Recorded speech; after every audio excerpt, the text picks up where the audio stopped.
Welcome to Economics in Easy Way. Our today's topic is exceptions to the law of demand. Exception to the law of demand means where the law of demand fails, means the law of demand does not apply. जहाँ पे law of demand fail हो जाता है, तो exception का मतलब है कि जहाँ पे लॉ ऑफ डिमांड, एक्सेप्शन का मतलब क्या है कि जहाँ पे लॉ ऑफ डिमांड एप्लीकेबल नहीं होता है। तो देखिए, there are some commodities whose demand expands when their price rises. Expand मतलब increase होता है when their price rises. And contracts का मतलब होता है कि fall when their price falls. इसका मतलब यहाँ पे क्या है कि जब प्राइस राइज होती है तो उसकी डिमांड भी राइज होती है, और जब प्राइस फॉल होती है तो उसकी डिमांड भी फॉल होती है। बट जो लॉ ऑफ डिमांड है, वो लॉ ऑफ डिमांड क्या बोलता है? If the price decrease then demand increase. But यहाँ पे क्या हो रहा है? प्राइस डिक्रीज हो रहा है तो उसकी डिमांड भी डिक्रीज हो जा रही है, यानी कि यहाँ पे लॉ ऑफ डिमांड अप्लाई नहीं हो रहा है। तो इसका मतलब यही exception to the law of demand में, ठीक है। In such situations the demand curve slopes upward from left to right. इन सिचुएशंस में डिमांड कर्व कैसे बनता है? अपवर्ड होता है। जनरली स्लोप कैसा होता है उसका? इससे पहले वाली वीडियो में यही बताया था कि the demand curve slopes downward. जो डिमांड कर्व होता है वो स्लोप डाउनवर्ड होता है, बट जब एक्सेप्शन होगा तो स्लोप उसका अपवर्ड जाएगा। जैसे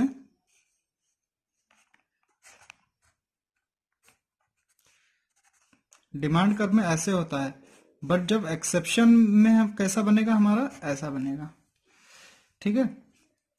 अब देखते हैं कौन कौन से ऐसी चीजें हैं जहां पे एक्सेप्शंस होता है। एग्जाम्पल क्या है? Number 1, articles of distinction.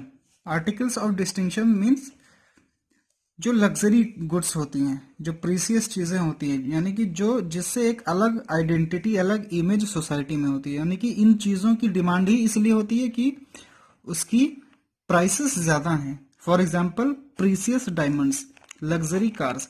अब डायमंड ये ऐसी चीजें हैं, या लग्जरी कार्स है, ऑडी है, बीएमडब्ल्यू है, इन सब चीजों की जितनी ज्यादा प्राइसेस होगी, इनकी डिमांड उतनी ज्यादा होगी।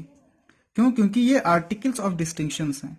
मतलब इसके थ्रू जज किया जाता है उसकी स्टैंडर्ड ऑफ लाइफ को, मतलब भोकाल के लिए जो होता है आर्टिकल्स ऑफ डिस्टिंक्शन का मतलब, समझे। तो अगर सपोज ऑडी है, अगर ऑडी 50 लाख से 5 लाख पे आ जाए तो उसको कोई नहीं खरीदेगा। फिर मतलब जो लग्जरी समझ के खरीद रहे होंगे वो नहीं खरीदेंगे। तो उस केस में क्या होगी? उसकी डिमांड कम हो जाएगी। बट यहाँ पे क्या है? अगर ऑडी की प्राइस 50 लाख है और वो कल को इंक्रीज होगी 60 लाख हो जाए, तो उसकी डिमांड तो भी बढ़ेगी, उसकी डिमांड कम नहीं होगी, क्योंकि उसको रिच पर्सन ही यूज कर रहे हैं, उसको रिच पर्सन ही परचेज करते हैं। तो उस केस में इसकी प्राइस भी बढ़ रही है तो उसकी डिमांड भी बढ़ेगी। यही क्या है? Law, exception to the law of demand. तो ये हो गया आर्टिकल्स ऑफ डिस्टिंक्शन। इसका एग्जांपल प्रीसियस डायमंड्स और लग्जरी कार्स। सेकंड है गिफेन गुड्स। गिफेन गुड्स क्या होता है? This is also called Giffen paradox. Giffen goods are highly inferior goods. Highly inferior, inferior मतलब जो लो क्वालिटी गुड्स होते हैं। This shows a very high negative income effect. मतलब इस केस में क्या होता है? हाई नेगेटिव इनकम इफेक्ट होता है।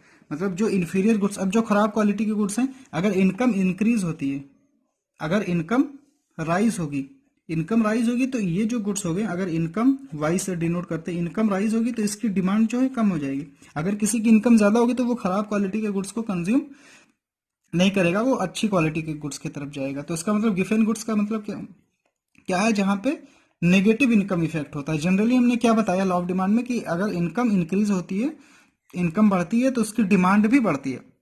बट यहाँ पे इनकम डिक्रीज होगी, यहाँ पे इनकम इंक्रीज होगी, बट जो कमोडिटी की डिमांड होगी वो डिक्रीज होगी। ये गिफेन गुड्स जो है, ये गिफेन पैराडॉक्स इसको बोलते हैं। ये फॉर्मूला दिया था, मतलब ये जो बताया था सर रॉबर्ट गिफेन ने, इसीलिए ये गिफेन गुड्स और गिफेन पैराडॉक्स बोलते हैं इसको। सर रॉबर्ट गिफेन ये एक फैक्ट्री में वर्क करते थे। ये 19th सेंचुरी की बात है, ठीक है। ये कैसे नाम पड़ा? 19th century. तो वहां पे वो एक फैक्ट्री में काम करते थे, सर रॉबर्ट गिफेन। तो वहां पे जो लेबर्स थे, मतलब जो एम्प्लॉयज थे, वो क्या खाते थे? पोटैटो कंज्यूम करते थे। लेकिन जब जैसे पोटैटो की प्राइस राइज हुई, जब पोटैटो की प्राइस क्या हुई, इंक्रीज हो गई, तो पोटैटो की प्राइस इंक्रीज हुई, उसके बाद भी उसकी डिमांड इंक्रीज हो रही थी। क्यों? क्योंकि उसके कंपैरिजन में वो पहले मीट खाते थे, तो मीट की प्राइसेस अभी भी वो ज्यादा हैं। चूंकि प्राइसेस इंक्रीज हो रही हैं तो वो और चीजों की कंजम्पशन को डिडक्ट कर देते थे, कट कर दे रहे थे, क्योंकि इनकम उनकी क्या थी, एक फिक्स थी, इनकम नहीं बढ़ रही थी। तो वहां पे क्या हो रहा था कि पोटैटो की जो है वो प्राइस इंक्रीज हुई बट उसकी डिमांड डिक्रीज नहीं हुई। पोटैटो की प्राइस इंक्रीज हुई और उसकी डिमांड भी इंक्रीज हो गई, और उन्होंने मीट और जो दूसरी अच्छी चीजें थी उनको कंजम्पशन को कम कर दिया। तो यही है गिफन पैराडॉक्स कि यहाँ पे लॉ ऑफ डिमांड कहाँ अप्लाई हुआ। लॉ ऑफ डिमांड जब अप्लाई होता है कि प्राइस बढ़ती है और डिमांड कम हो जाती है, बट यहाँ पे प्राइस बढ़ रही है और डिमांड भी बढ़ रही है, प्राइस बढ़ रही है और डिमांड भी बढ़ रही है। तो यह है गिफन गुड्स, ठीक है, जहां पे लॉ ऑफ डिमांड अप्लाई नहीं होता है। एंड थर्ड है irrational judgement. Irrational judgement means when the people जज the quality of a commodity by its price not it by its quality. मतलब जब कोई किसी चीज को, कमोडिटी को उसके प्राइस से जज करता है। जो जैसे कोई जाता है शॉप पे गया कोई चीज लेने, उसको पता नहीं है उसकी क्वालिटी के बारे में। तो सपोज दो पेन है, एक ये पेन दिखाया एक ये पेन दिखाया, अब इसमें किसी को पता नहीं कि कौन सी पेन अच्छी है, ये वाली या ये वाली। अब ये ब्लू वाली पेन अच्छी है या ये अच्छी है, अब तुमको पता नहीं कि कौन किस कंपनी की है। तो एक दुकानदार ने बताया ये 10 रुपए का है ब्लू वाला, और ब्लैक वाला पेन बताया 20 रुपए का। तो लोगों का अजम्पशन क्या बनेगा कि जो ब्लैक वाला पेन, चूंकि इसकी प्राइस ज्यादा है तो ये ज्यादा अच्छी क्वालिटी की गुड्स होगी।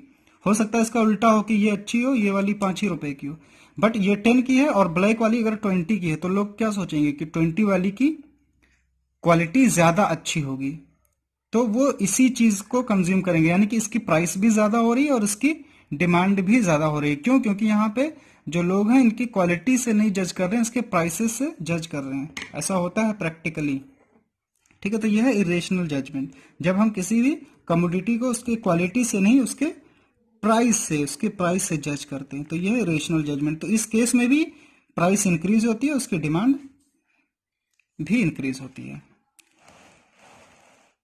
ठीक है। फिर इसका डायग्राम कैसे बनता है, अभी हमने बताया था exception to the law of demand में इसका जो स्लोप होता है वो कैसा होता है, स्लोप्स अपवर्ड होता है, ठीक है। ये क्या हमने बनाया, एक्स एक्सिस पे क्वांटिटी शो कर रहे हैं, वाई एक्सिस पे प्राइस।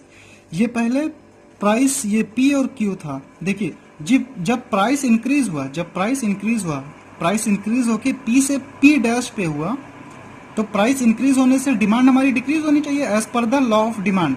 बट यहाँ पे प्राइस इंक्रीज हुआ तो साथ ही साथ उसकी क्वांटिटी डिमांड भी इंक्रीज हो गई, प्राइस भी इंक्रीज हुई और उसकी डिमांड भी इंक्रीज हुई, इसीलिए यहाँ पे इसका स्लोप डाउनवर्ड बनता है। यानी कि exception to the law of demand में डायग्राम का स्लोप कैसा होगा, स्लोप्स अपवर्ड होगा। Exception to the law of demand में स्लोप कैसा होगा, स्लोप्स अपवर्ड होगा। यानी कि प्राइस भी इंक्रीज होगी और उसकी डिमांड भी इंक्रीज होगी, या प्राइस भी डिक्रीज होगी और उसकी डिमांड भी डिक्रीज होगी, यानी कि यहाँ पे पॉजिटिव रिलेशन हो जाएगा। But as per the law of demand inverse relation होता है, नेगेटिव रिलेशन होता है between price and demand. But exception का मतलब यही है कि लॉ ऑफ डिमांड यहाँ पे अप्लाई नहीं होता है। यानी कि प्राइस इंक्रीज होगी तो डिमांड भी इंक्रीज होगी, प्राइस डिक्रीज होगी तो डिमांड भी डिक्रीज होगी। जैसे इस डायग्राम में प्राइस भी इंक्रीज हो रही है और डिमांड भी इंक्रीज हो रही है, यानी कि ये क्या है, exception to the law of demand.